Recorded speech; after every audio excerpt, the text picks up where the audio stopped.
Слово, сказанное вовремя.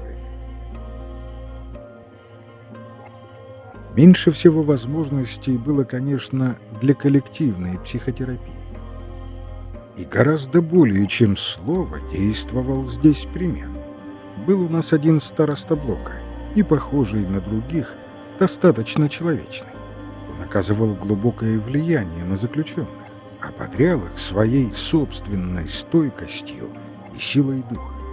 Его поведение было убедительнее слов.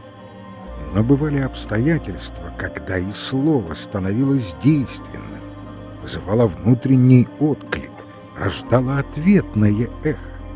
Я вспоминаю один случай, который вызвал у обитателей барака готовность к чему-то вроде общей беседы, приобретшей психотерапевтическое значение. Это был скверный день.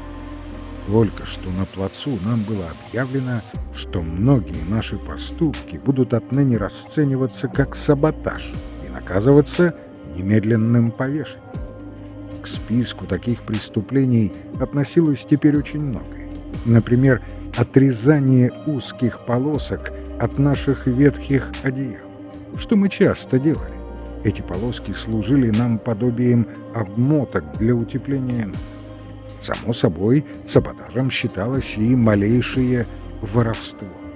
А за несколько дней до этого один полумертвый от голода заключенный пробрался в картофельный бункер, пытаясь разжиться парой килограммов картофеля. Взлом был обнаружен, и от заключенных потребовали, чтобы они сами установили преступника, иначе весь лагерь на целый день будет лишен еды. Естественно, 2500 заключенных предпочли лучше поголодать, чем увидеть своего товарища повешенным. К вечеру этого дня мы все лежали на нарах, и настроение у нас было особенно плохое. Мы мало говорили, каждое слово раздражало. А тут еще свет погас, наше раздражение достигло предела. И тогда староста, человек умный, завел разговор о том, что, пожалуй, втайне было в мыслях у каждого. О наших товарищах, которые в последние дни умерли от болезни или наложили на себя руки.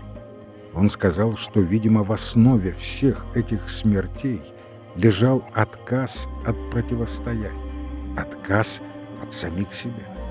Он хотел знать наше мнение об этом и о том, можно ли как-нибудь предотвратить новые жертвы, защитить людей от такого самоуничтожения. И он обратился ко мне. Видит Бог, я вовсе не был в том состоянии духа, когда хочется давать научные разъяснения, утешать кого-то, оказывать врачебную психотерапевтическую помощь. Мне тоже было до жути голодно и холодно. Я тоже был слаб и раздражен.